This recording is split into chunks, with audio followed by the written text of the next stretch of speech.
Hello everyone. Get ready to indulge in a delightful treat.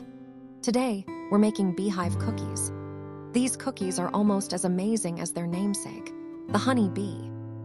For the base, need 150 grams of crushed ladyfingers, 60 grams of powdered sugar, 60 grams of butter, and 3 tablespoons of rum. These ingredients combine to form the base of the cake.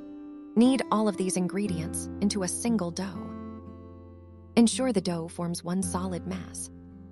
Now, shape the dough into 15-gram balls and roll in granulated sugar. Let's move on to the beehive cream filling.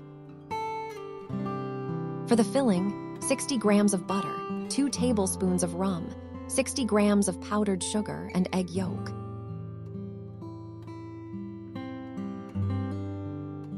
Beat these ingredients together into a creamy filling. Press the cookie dough into a mold. Fill each cookie with cream and top with a biscuit.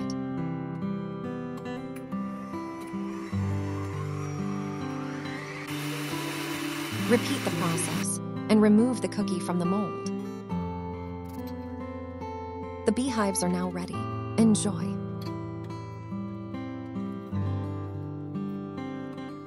These cookies will definitely be a party favorite. Why not try these delicious cakes for your next event? Thanks for watching. If you enjoyed this recipe, please like and subscribe.